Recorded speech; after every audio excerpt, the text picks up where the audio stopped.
Apocalipse capítulo 21, versículo 8 diz: Mas quanto aos tímidos, e aos incrédulos, e aos abomináveis, e aos homicidas, e aos fornicadores, e aos feiticeiros, e aos idólatras, e a todos os mentirosos, a sua parte será no lago que arde com fogo e enxofre, o que é a segunda morte.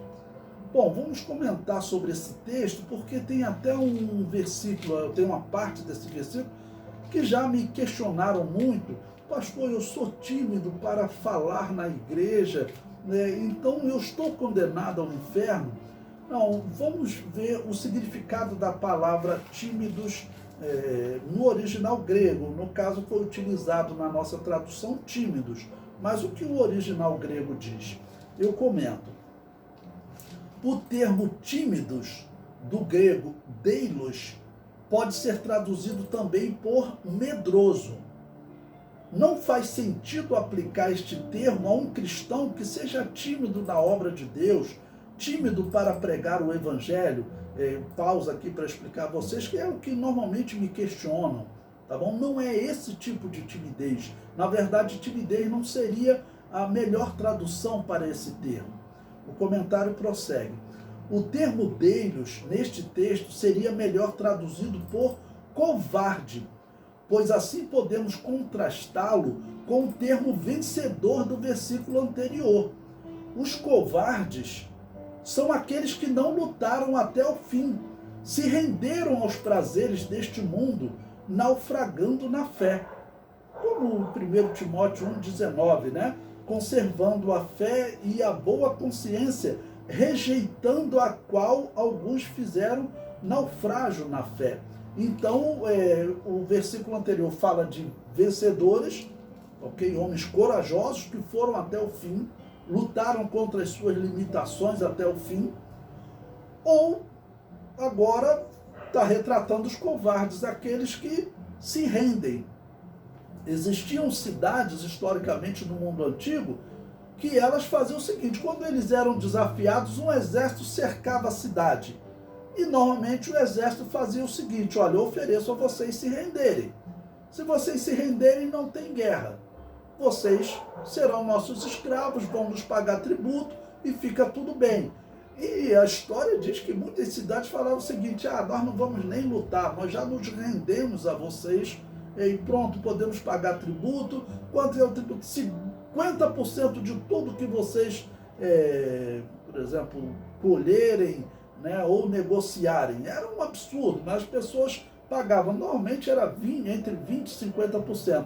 Mas tinham aquelas cidades que diziam o seguinte: nós não vamos nos render.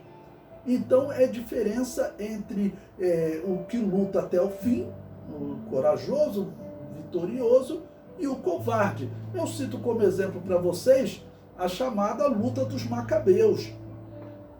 Os Macabeus, eles viveram no período do Império Grego, e o imperador grego, ele ordenou que fosse sacrificado porcos em todos os altares de Israel. E eles começaram a aceitar, né? Porque senão vão fazer o quê? Lutar contra o Império Grego, até que eles chegaram numa aldeia que era de nome Modim, no sul da Judéia, que tinha o sumo sacerdote, né? Ele era da família dos Macabeus, ele era o pai dos Macabeus, e ele disse: olha, aqui nós não vamos sacrificar porco, né? Porque nós não vamos aceitar que a nossa religião seja exterminada. Mas aí disse que um subsacerdote lá, né, um herege lá, falou: não, vamos acabar com esse problema, senão vai criar uma guerra aqui, vamos nos render a ele, para tudo ficar bem, eu vou sacrificar o porco. E diz a história que esse sacerdote, que não aceitou sacrificar o porco, matou o sacerdote que queria sacrificar o porco e matou o emissário do imperador grego. E ele falou para os seus filhos: olha, lutem até a morte para nós mantermos a nossa religião. E a história foram ali principalmente 3 grandes batalhas em que eles se tornaram vitoriosos sobre os gregos. Bom, você não se render, tá ok? No caso, aplicando a vida espiritual, significa nós lutarmos até o fim. O apóstolo Paulo disse: miserável homem que sou, o mal que eu não quero fazer, esse eu acabo fazendo, mas continue lutando, ok? Então esse é o significado aqui, que as nossas Bíblias traduziram como tímidos, ok? Mas a melhor tradução seria covardes, naquele sentido, esse termo deilos, naquele sentido daquele que para de lutar e se entrega às concupiscências da carne, ok? Bom, o comentário prossegue. Na história da igreja, encontramos muitos valentes que não se renderam à perseguição e foram martirizados pelo Império Romano, pela Igreja Católica ou pelos protestantes. Eu mostrei para vocês que a Igreja Católica criou a Inquisição para matar a verdadeira Igreja de Jesus, que ela encontrou escondida nas montanhas da França, lá no ano de 1200. Eu mostrei para vocês que as igrejas protestantes mataram um anabatista na famosa história das bruxas de Salém. Isso tudo era essas pseudo-igrejas perseguindo a verdadeira igreja de Jesus, tá ok? Então muitos foram fiéis a Deus até a morte, mas o texto prossegue. Infelizmente encontramos muitos covardes que a igreja primitiva chamada de traditori, que significa traidor, ou lapsos, caídos. O que eles faziam? Eles aceitavam adorar o demônio para não morrer. São essas pessoas que estão retratadas aqui. Vamos lembrar que Eusébio de Cesareia e outros foram homens que, durante a perseguição de Diocleciano, eles aceitaram adorar o demônio para não morrer.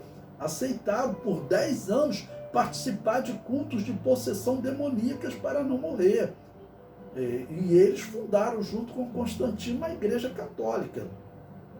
Então, covardes nesse sentido, porque nós temos que ser valentes sabendo o seguinte: essa vida física, ela passa. Se tirarem essa nossa vida física, não podem tocar na nossa alma. Jesus Cristo disse: temei aquele que pode fazer perecer no inferno eternamente, né? A alma e o corpo da pessoa, tá ok? Então, covarde nesse sentido, e no caso tímido nesse sentido. Por isso que a palavra tímido não é boa, porque o contexto imediato, no caso o contexto anterior, imediato, ele fala de um valente vencedor, e agora esse versículo está falando de um covarde perdedor. E o termo tímido, ele tem outra abrangência, né?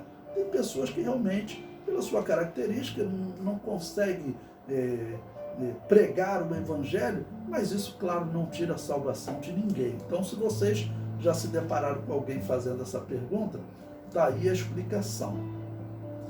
Outro termo neste versículo que merece destaque é o termo abomináveis. Tá bom? Esses covardes também foram chamados de abomináveis. E vamos aplicar, infelizmente, a essa história triste que nós temos na igreja, que desde o ano 89, quando houve perseguição de Domiciano, daquela época, Domiciano, dando oportunidade aos bispos ali na cidade de Roma, tá ok? Dando oportunidade aos bispos de sobreviverem.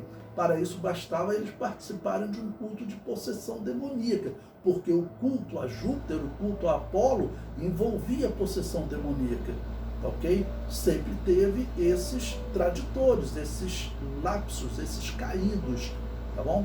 Então, eles também são incluídos como abomináveis. E aí eu comento, o termo abomináveis é tradução do grego bedelusso, e segundo o dicionário Strong significa aquele que exala baucheiro. É isso mesmo. Ao profeta Isaías, Yahvé descreveu o estado de Israel após serem punidos pelo pecado como exalando fedor. Ou seja, eles escolheram o caminho do pecado. Isaías ouve de Deus: olha, eles estão exalando fedor, eles vão exalar fedor, eles vão cheirar mal na minha presença. No hebraico, Mac, que pode ser traduzido por podridão ou decadência. Está lá em Isaías 3:24. E será que em lugar de cheiro suave haverá fedor, e por cinto uma corda, serão escravizados. E em lugar de encrespadura de cabelos, calvície, e em lugar de veste larga, cilício, e queimadura em lugar de formosura. Bom, então esse é o significado desse versículo.